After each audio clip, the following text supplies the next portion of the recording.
obedecendo a ordem de Jesus. É simples, você sabe, Mateus 28, 20, ensinando-os a guardar todas as coisas que eu vos tenho mandado, e eis que eu estou convosco todos os dias, até a consumação dos séculos.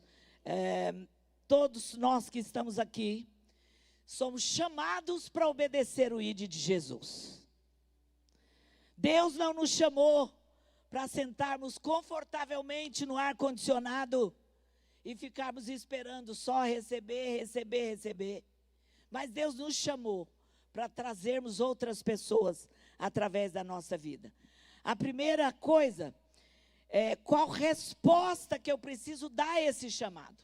Quando ele diz, ide por todo mundo, pregai o evangelho a toda a criatura. Ensina, batiza, discipula, prepara esse povo para a minha volta. É essa a ordem de Jesus. O que eu respondo? Qual é a minha resposta? A minha resposta é, eu preciso obedecer amando os perdidos. Eu preciso amar quem não tem Jesus, quem não conhece Jesus. Mateus 7, 21, 23 diz, nem todo o que me diz, Senhor, Senhor, entrará no reino dos céus, mas aquele que faz a vontade de meu Pai, que está nos céus. Muitos me dirão naquele dia, Senhor, Senhor, não profetizemos nós no teu nome? Em teu nome não expulsamos demônios? Em teu nome não fizemos muitos milagres? Então lhes direi claramente, nunca vos conheci, apartai-vos de mim, vós que praticais a iniquidade. Essa era a condição que nós estávamos. Estávamos nessa condição. E isso fatalmente ocorrerá. Porque Mateus 28, 20 é o nosso dever, é o nosso ide, é o nosso chamado para trazer essas pessoas a Jesus. A vida de cada perdido está sobre a minha responsabilidade e a sua responsabilidade. Não adianta chegar lá e falar que nós fizemos tanta coisa, mas não levamos ninguém a Jesus.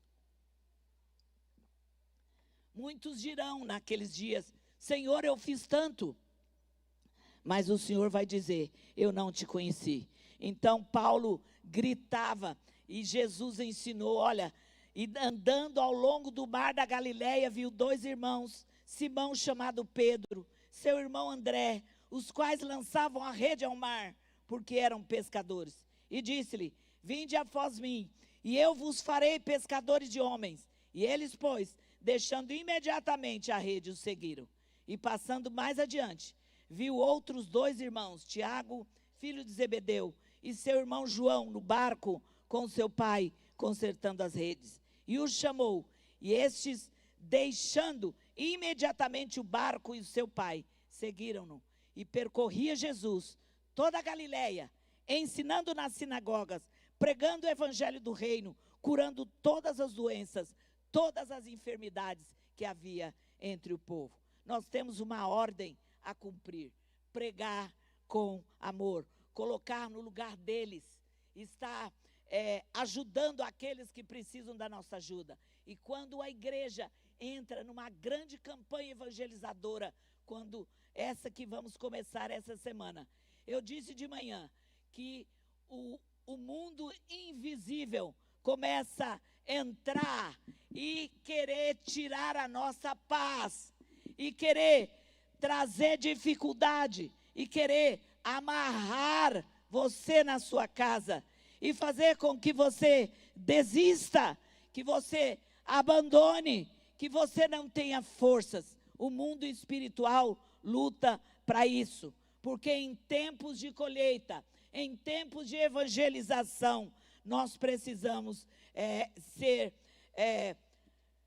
cuidadosos, nós precisamos ter ciência e ter conhecimento de que a batalha é travada, é uma grande batalha. E Jesus ordena, rogai, pedi com insistência para que haja trabalhadores na seara. E isso só é possível se nos levantarmos para pregarmos a palavra do Senhor. Por isso, nós precisamos, com amor, com alegria, nesse tempo de semeadura, nesse tempo de casa de paz, nesse tempo de semeadores, nos colocar no lugar dos perdidos. Nos colocar nos lugares dos perdidos. Hebreus 13:3 diz: lembrai-vos dos presos, como se estivesseis presos com ele, e dos maltratados, como sendo vós mesmos também no corpo. Pense nas pessoas, nos bares, nas ruas, nas gangues, nas sarjetas, nas drogas, na prostituição, no mundo do crime. Pense nessas pessoas que estão caminhando a passos largos, não para o céu, mas para o inferno. Apesar do inferno se levantar contra, quando nós saímos para evangelizar, nós temos um Deus que nos diz: não temas, porque eu sou contigo. Não temas, porque eu te ajudo. Eu sei que vocês são pequenos, bichinhos de Jacó, são pequenininhos. Não temas, porque eu tomo vocês pela mão direita. Eu digo a vocês: não tenha medo. É hora de não termos medo. É hora de avançarmos. É hora de levarmos a igreja a buscar essas pessoas. Dá para a gente fazer um louvor animado, feliz, sem pensar naqueles, até mesmo familiares, que estão indo para o inferno. Não dá. Às vezes é seu vizinho, às vezes é seu patrão, às vezes é seu parente. Coloque-se no lugar dele.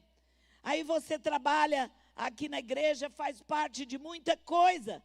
Mas por que é assim como um homem que, ausentando-se do país, chamou seus servos e entregou-lhe os seus bens? Mateus 25:14.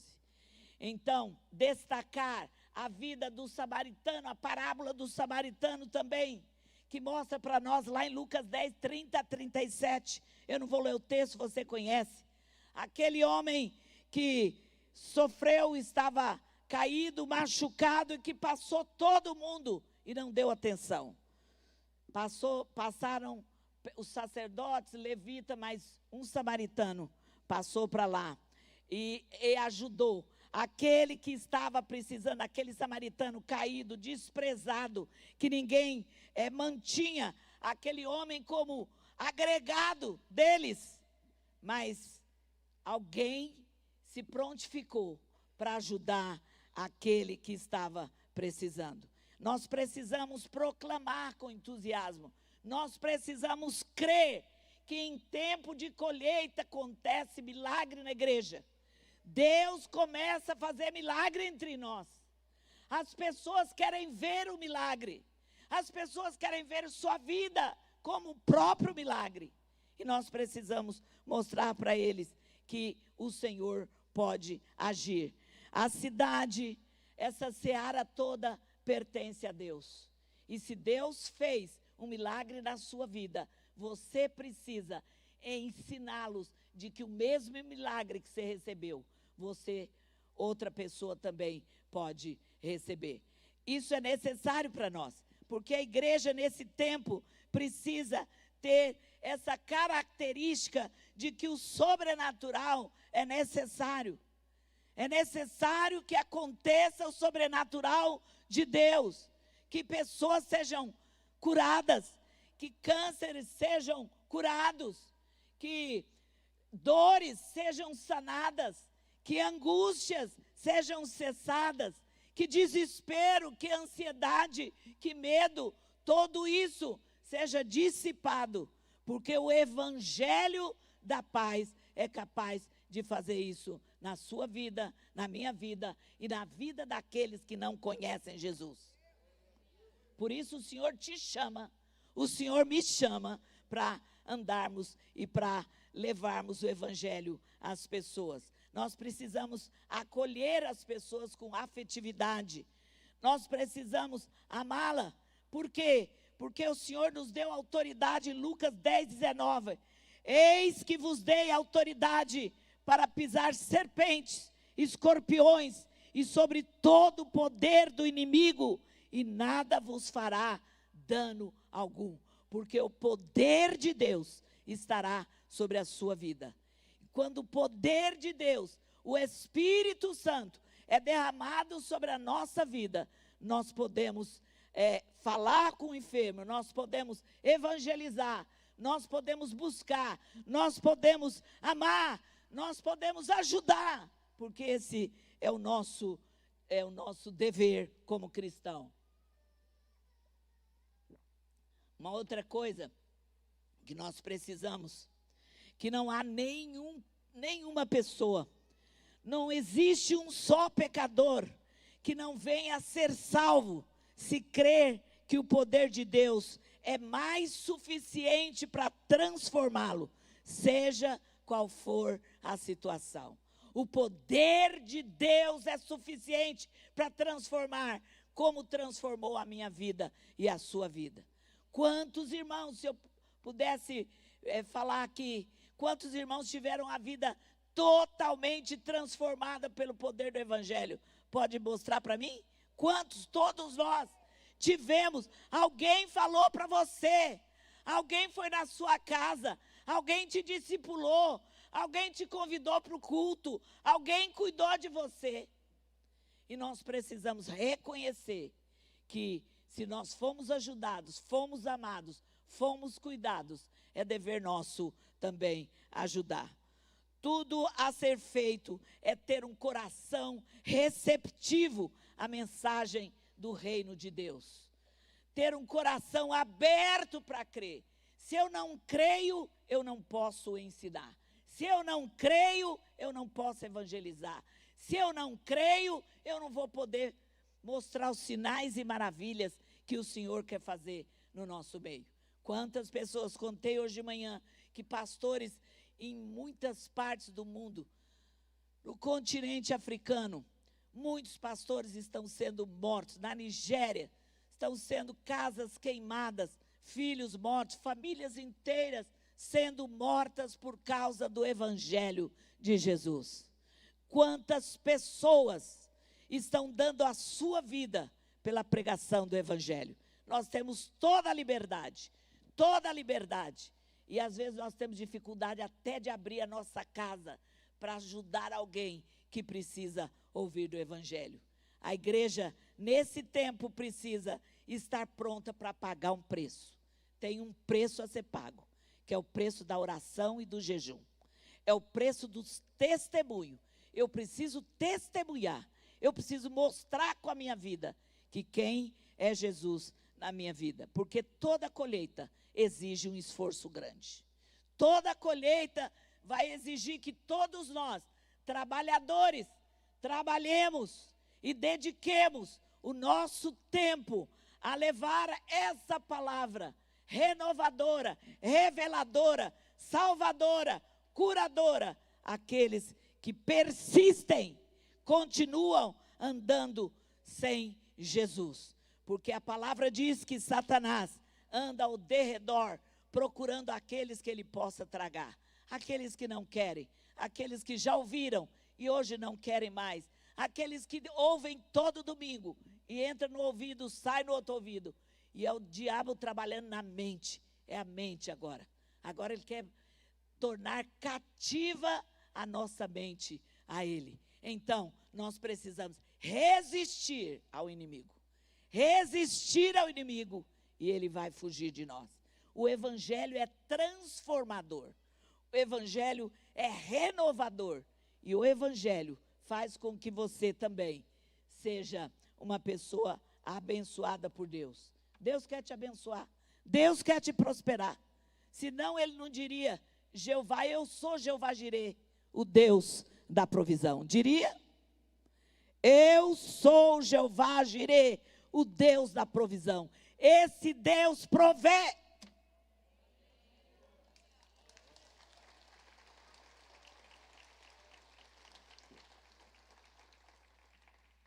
Ele não diria, eu sou Jeová Rafá, o Deus que sara. Ele não diria, eu sou Jeová Shalom, o Deus da paz. Ele é o Deus da paz. E a palavra dele disse, deixo-vos a paz, a minha paz vos dou. Não vou lá dou como o mundo a dá. Não se turbe o vosso coração. Credes em Deus, credes também em mim. Na casa do meu pai tem muitas moradas. Se não fosse assim, eu vos teria dito, vou preparar-vos lugar. Então, o Senhor Jesus foi recebido 52 dias após a sua ressurreição. Ele foi aceito, foi recebido no céu para preparar o meu lugar, o seu lugar, a minha casa e a sua casa. E não tem nada dessa história, porque a minha casa vai ser grande, que minha casa vai ser de ouro. Não é nada disso. Os céus é todo de ouro. As ruas são de ouro. As portas são de safira. As portas, tudo é feito especial. Por quê? Porque Jesus foi preparar para mim e para você. Ele veio para me restaurar. E veio para te restaurar. E veio para te dar paz. E veio para te prosperar também. E veio para te dar vida.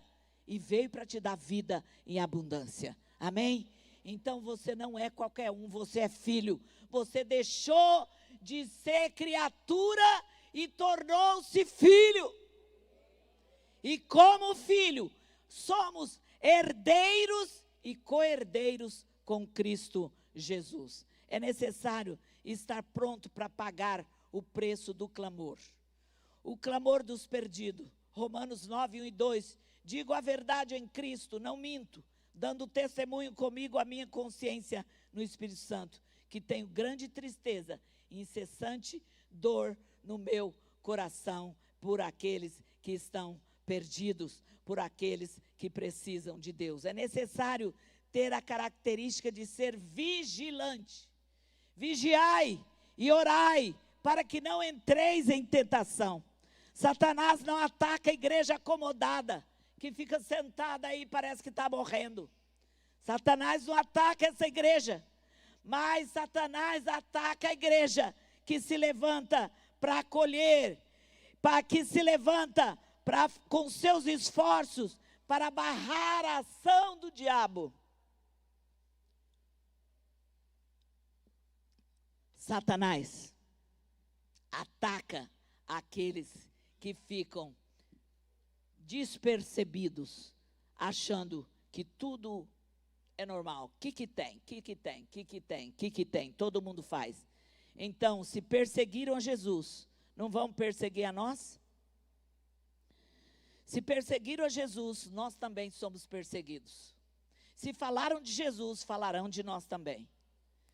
Se maltrataram Jesus, maltratarão a nós também. Mas se estivermos firmes no Evangelho de Jesus, nós podemos levar muita gente a Jesus. Precisamos proclamar com ardor, com alegria. Proclamar é anunciar com vigor, é gritar, é espalhar a notícia.